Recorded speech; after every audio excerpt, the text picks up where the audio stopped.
શું નામ છે તમારું? પ્રદીપભાઈ. પ્રદીપભાઈ. પૂરું નામ? પ્રદીપભાઈ ફરુભાઈ ચૌધરી. અને ગામ તમારું? રામકુવા. રામકુવા. રામકુવા એટલે તાલુકો? વ્યારા. વ્યારા. જિલ્લો તાપી. જિલ્લો તાપી. ઓકે. અને તમારા ખેતરમાં પણ અત્યારે ઊભેલા છે અને અહીંયા ભીંડાની ખેતી તમે બનાવેલી છે, બરાબર? તો કેટલા વર્ષથી તમે ભીંડાની ખેતી કરો છો? આ 15 વર્ષથી કરીએ છીએ. 15 વર્ષથી? અરે વાહ. મતલબ એક જ જાત બનાવી કે અલગ અલગ 15 વર્ષ દરમિયાન? અલગ અલગ. તો આ વર્ષે કઈ જાત? આ 108 છે. 108. આ પહેલી વખત બનાવી કે? ઓકે.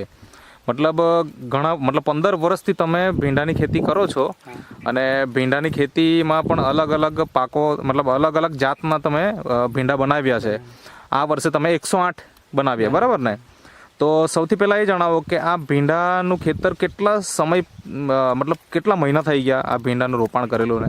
હા, મેં સપ્ટેમ્બરમાં જેવું રોપાણ કરેલું. સપ્ટેમ્બર એટલે અત્યારે સપ્ટેમ્બર, ઓક્ટોબર, નવેમ્બર, એટલે આમ જોવા જઈએ તો અત્યારે 2 મહિના થયા છે, બરાબર ને? તો આ 2 મહિના દરમિયાન તમે એ જણાવો કે એમાં ટ્રીટમેન્ટ કઈ કરી શરૂઆતમાં? શરૂઆતમાં તો આમ કચરો વધારે એટલે મેં કશું કંઈ ધ્યાન જ નહીં આપ્યું. પછી મજૂર પર લઈને કીધું તો મજૂર કહે કે આ તો તમે ખોટમાં જવાના. હા. એવું કેમ કીધું એ લોકોએ? કે આ ભીંડા બહુ આછા થઈ ગયેલા હતા ઓકે. વરસાદના લીધે. એટલે વરસાદના લીધે ઘણા છોડ મરી ગયેલા અને એના કારણે નિંદામણ કરવાની પણ ના પાડી કે આમાં નિંદામણ કરીને કઈ મતલબ નથી એમ. છોડ પીળા થઈ ગયેલા. છોડ પીળા થઈ ગયેલા હતા. ઓકે. પછી શું કર્યું? પછી આ ટ્રિન્ચિંગ કર્યું એનપીકે નું ખાતરનું. આજે આ એનપીકે જે છે એનું ટ્રિન્ચિંગ કર્યું. હા. પછી બીજું? ફક્ત 2 જ વખત ટ્રિન્ચિંગ કર્યું આનું. હા. પહેલી વખત કર્યું એટલે રિઝલ્ટ બતાવ્યું. પછી પાછું એક વખત કર્યું. બરાબર. પછી આ સ્ટીમરીચ ને બાયો 19. હા. એ કઈ દવાના છંટકાવ કર્યો એટલે ક્વોલિટી આવવા લાગી. ઓકે. અને આ શેતનો ઉપયોગ કઈ રીતના કર્યો? આ હાથે જ કર્યું. બરાબર. મતલબ શેત, સ્ટીમરીચ અને બાયો 99 આનો તમે ઉપયોગ છંટકાવ માટે કર્યો.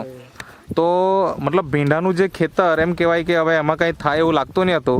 અને અત્યારે તો આપણે જોઈએ કે અહીંયા ભીંડાનો લાગ પણ જોરદાર દેખાય છે, ફૂલ પણ અત્યારે ઘણા બધા દેખાય છે. તો એ જણાવો કે અત્યારે હાલમાં ભીંડા તમે કેટલા દિવસના અંતરે તોડો છો?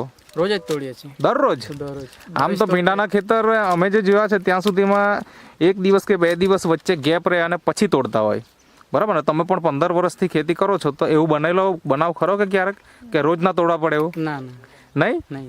તો એવું કેવી રીતના થયું? મતલબ રોજના તોડવા પડે એવું કેમ એમ? આ જો દવા નાખી પછી ક્વોલિટી બધું રિઝલ્ટ આવ્યું પછી આના પર ધ્યાન આપ્યું મેં. આ દવા નાખવી જોઈએ. તો અત્યારે હાલમાં તમે આ દવાનો છંટકાવ કેટલા દિવસના અંતરે કરો છો? અત્યારે તો અઠવાડિયામાં કરીએ છીએ. મતલબ અઠવાડિયામાં એક વખત તમે છંટકાવ કરી દેવો છો, બરાબર? અને આની અંદર બીજું કોઈ રાસાયણિક ખાતર કે એવું કંઈ? કશું જ નહીં, ઓર્ગેનિક જ, બીજું કોઈ નહીં. બરાબર. હવે ભીંડાની પાકની અંદર રોગ પણ આવતા હોય, પછી મચ્છર પણ આવતા હોય, ઈયળ પણ આવતી હોય, તો એના ઉપદ્રવથી બચવા માટે તમે કોઈ કેમિકલનો છંટકાવ કર્યો ખરો? તે બહુ નોર્મલી કરેલો છે. ઓકે. કેટલીક વખત કર્યો હશે? 3 થી 4 વખત કરેલો છે. મતલબ આ 2 મહિનાની અંદર ફક્ત 4 વખત જ? હા. ના બરાબર કરેલો છે. એટલે નહીં બરાબર, નહીવત. અને આમ જોવા જઈએ તો ભીંડામાં તો ખેડૂતો દર 3જા દિવસે જંતુનાશક દવાનો છંટકાવ કરતા હોય, બરાબર ને? પણ તમે તો 4 જ વખત છંટકાવ કર્યો. એનો મતલબ એ થાય કે આ 2 મહિના દરમિયાન તમારા ભીંડામાં કોઈ જાતની મતલબ રોગ કે જીવાત આવવાની શક્યતા રહી જ નથી. મતલબ આ દવાનો રેગ્યુલર ઉપયોગ કરવાથી આ સ્ટીમરીચ જે નેટસપ કંપનીની પ્રોડક્ટ છે, શેત છે, અને એની સાથે જે છે આ એનપીકે, આનો આપણે નિયમિત અહીંયા ખેતરમાં ઉપયોગ થયો છે અને એના કારણે જ ભીંડા આજે રોજ આ ખેતરમાંથી તોડાય છે. તો પહેલાં એ જણાવો કે આમાં કેટલા કિલો ભીંડા છે? 600 ગ્રામ જેવું રોપેલા, એમાંથી થોડા મરી ગયેલા છે. ઓકે. 600 ગ્રામ જ ખાલી રોપેલા છે અને એમાંથી તો મરી ગયા છે, બરાબર?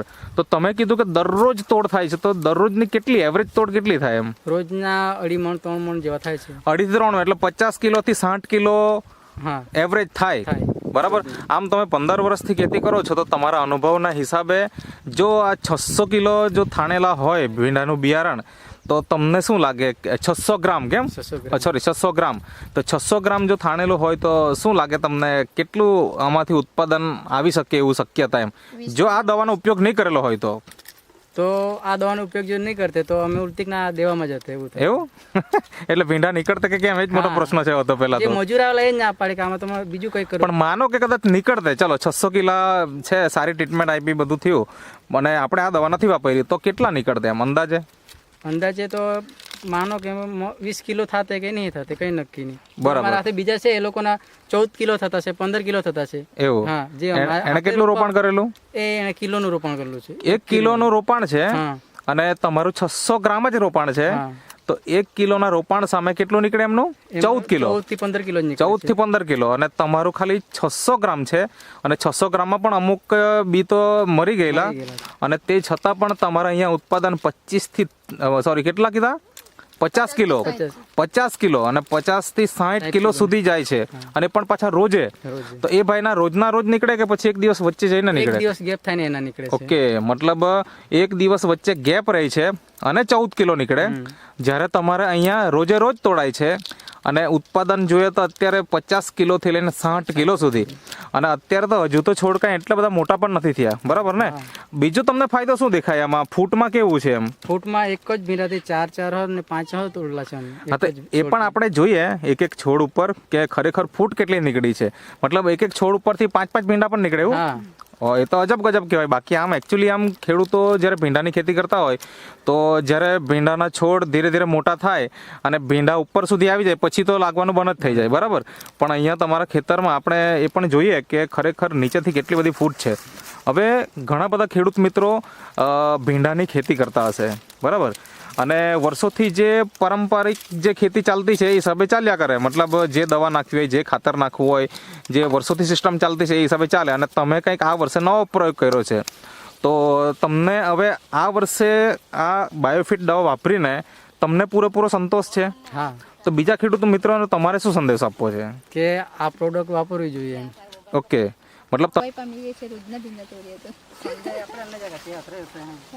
પેલા બાજુવાળો પેલા છે આ ભીંડાનો છોડ છે. આ એક જ છોડ છે. એક છોડમાંથી બીજી પણ ફૂટ નીકળી છે. અહીંયા પણ ભીંડા ચાલુ છે અને આ ઓરિજિનલ છોડ છે એના ઉપર તો ચાલુ જ છે. આ એક જ ભીંડાનો છોડ છે અને અહીંયા તમે જોઈ શકો અહીંયાથી કેટલી ફૂટ નીકળી છે નીચેથી જ.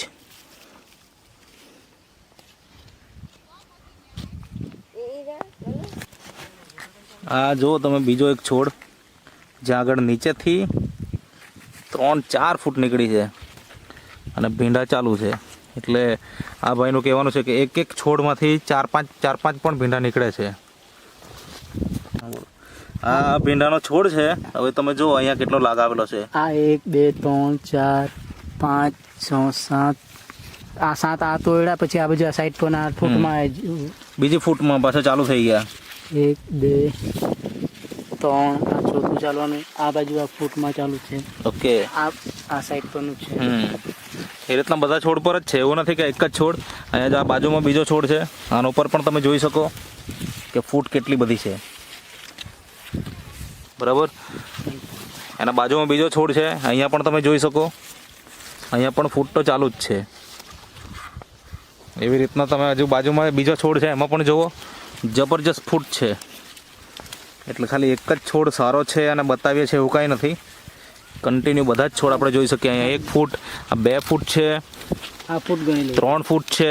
જબરજસ્ત. આ ફૂટ અહીંની ગણી લો. એના બાજુમાં બીજો છોડ છે તમે જુઓ 1 2 3 4 5 ને 6 ફૂટ. મતલબ કે બિયારણ જે તમારું ફેલ થયું આમ થોડુંક જે 600 ગ્રામ રોપેલું તો એની ખોટ અહીંયા લાગી નથી. કેમ? તો કે ફૂટ બહુ નીકળી આવી. ખોટ લાગી એના કરતાં ડબલ ફાયદો થઈ ગયો. ડબલ ફાયદો થઈ ગયો, બરાબર છે. તો અત્યારે હાલમાં ભીંડાનો શું ભાવ ચાલે? હા, કોઈ દિવસે 700 આપે છે, કોઈ દિવસે 900 આપે છે. ઓકે, માર્કેટિંગ પર ચાલે. ક્વોલિટી કેવી આવે ભીંડાની? ક્વોલિટી પહેલા વીક લાગતી હતી, પછી ટીમરીચ ને નાખ્યું તો ક્વોલિટીમાં બધા કરતા હેવી આવે છે. હા, બીજાના અને તમારા ભીંડા વચ્ચે શું ડિફરન્સ આવે ભાવનો? અમે હાલમાં તમે ત્યાં બાજુમાં જોઈ શકો છો હા. કે તેમનું ક્વોલિટી જ નથી. હે, એ બીજાનું ખેતર. એમને શું ભાવ આપે બજારમાં? એને આપણા કરતા 100-200 રૂપિયા ઓછા આવે. 100-200 રૂપિયા ઓછા હોય, તમારા 100-200 રૂપિયા વધારે. ઓકે, એ મારા મામાનું જ ખેતર છે પણ એમને ત્યાં ક્વોલિટી નથી. એને ત્યાં ઉપયોગ નથી કર્યા દવાનો. તો હવે કરશે કે નહીં તમારું જોઈને? કરશે, કહેતા હતા કે અમને આપજો. ઓકે.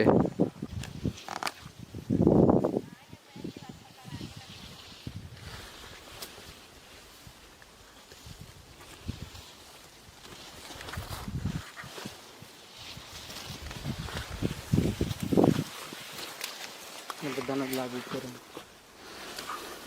આમાં ફૂટ જોઈ શકો છો.